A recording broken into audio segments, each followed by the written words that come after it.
Bismillahirrahmanirrahim. Assalamu alaikum students. This is your chemistry teacher Farzana Nazir. Today we are going to complete our chapter 6, that is about solutions. Today we are going to discuss solutions, suspensions and colloids. We are going to solve some short questions and we will also solve some numericals related to molarity. After going through today's lecture, students will be able to differentiate between solution, suspension and colloids. They can easily solve numericals related to molarity. Solution, suspensions and colloid.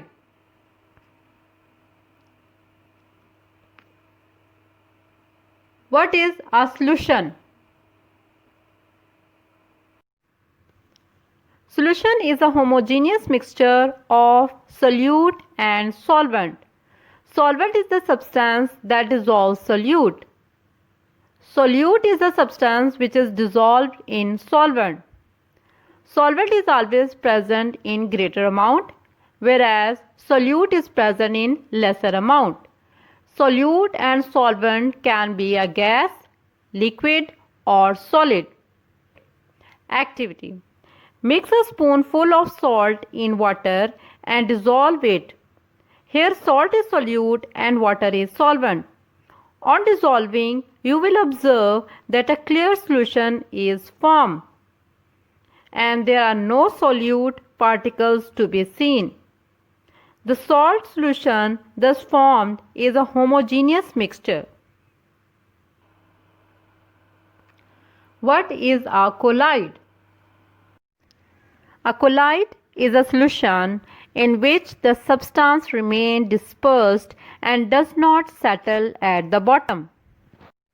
Activity: take a spoon full of flour and mix with water and allow it to stand. Now drain the water. You will notice that after draining there are still few particles suspended in the solution. Such a solution is termed as colloid. What is a suspension? A suspension is a mixture of water and non-dissolved material. The mixture separates on standing. Activity: take some water in a glass and add a tablespoon of vegetable oil. You will notice that oil does not dissolve in water. On standing, you will see oil separates and settles at the bottom. This is suspension. Properties of solution, colloid and suspension. Students, now I am going to show you a video related to the properties of solution, colloids and suspension. Watch the video carefully and try to predict the properties of solution, colloids and suspension. Watch the video.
Now let us discuss the comparison of properties of solution, suspension and colloid.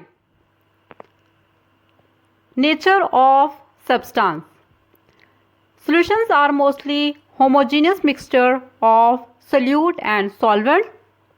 Colloids are heterogeneous mixtures, whereas suspensions are also heterogeneous mixtures. Particle size. Particle size of solute in solution vary from 0.1 to 1 nanometer. Particle size in colloid vary from 1 to 10 to the raised power 3 nanometer, whereas in suspension particle size is greater than 10 to the raised power 3 nanometer. Visibility. Solute particles in solution are invisible by naked eye, ordinary microscope as well as electron microscope. Particles of solute in colloids are invisible by naked eye and in ordinary microscope, but they are visible under electron microscope, whereas particles of suspension are visible by naked eye. Filtration. Particles of solute in solution can pass through ordinary as well as ultrafilter paper. Particles of colloid can pass through ordinary filter paper but cannot pass through ultrafilter paper. Particles of suspension cannot pass through ordinary as well as ultrafilter paper. Scattering light. Solutions cannot scatter light. Colloidal solutions scatter light, whereas suspensions also scatter light. For example of solution is salt in water, sugar solution. Example of colloids are milk, butter, fog. Examples of suspensions are oil in water, sand in water. Students, now we come to the end of our chapter 6. Now let us discuss some short questions and numericals related to this chapter. Let us discuss first some short questions which are related to solutions. Question number 1. Can you call a colloid a solution? What do you think? Answer is yes. Colloids are heterogeneous solutions of tiny particles of substances dispersed through a medium. For example, starch solution, butter, jam. Question number 2. Gasoline does not dissolve in water. I hope you know the answer of this question. As we already know, like dissolves like. If we look into the nature of gasoline and water, gasoline is non-polar, whereas water is polar in nature. The attractive forces between them is very weak. So, gasoline does not dissolve in water. Question number 3. Are gemstones solutions? Answer is many naturally occurring gemstones are solid solutions. For example, ruby. In these solutions, a solid solute dissolves in a solid solvent.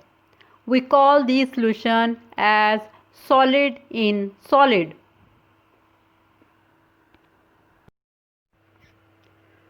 Question number 4.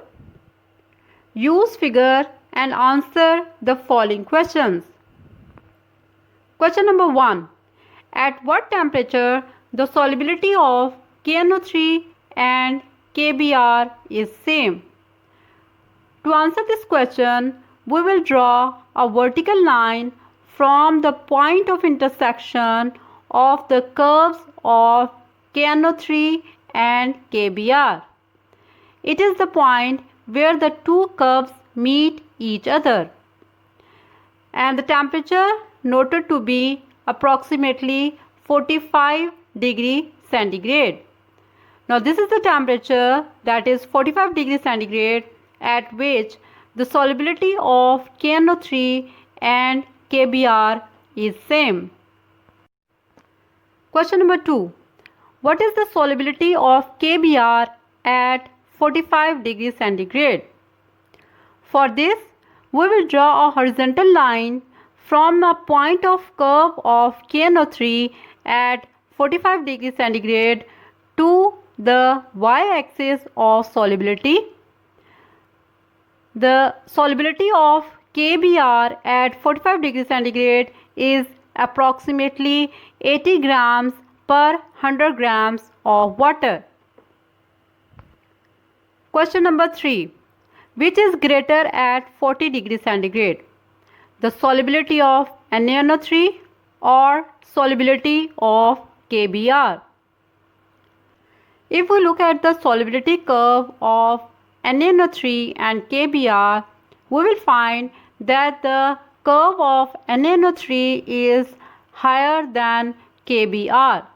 So if we draw a vertical line from a point touching the two curves to 40 degree centigrade, we will find that the solubility of NaNO3 is higher than KBr. Question number 4. Identify from the graph the compound whose solubility is little affected with the increase in temperature. If we note down the solubilities of different ionic compounds, we will find that the solubility of NaCl remain constant over a range of temperature. So, the solubility of NaCl is not affected with increase in the temperature. Now, let us solve some numericals related to chapter 6 about solutions. Question number 1. What is the molarity of solution prepared by dissolving 1.25 grams of HCl gas into enough water to make 30 cubic centimeter of solution?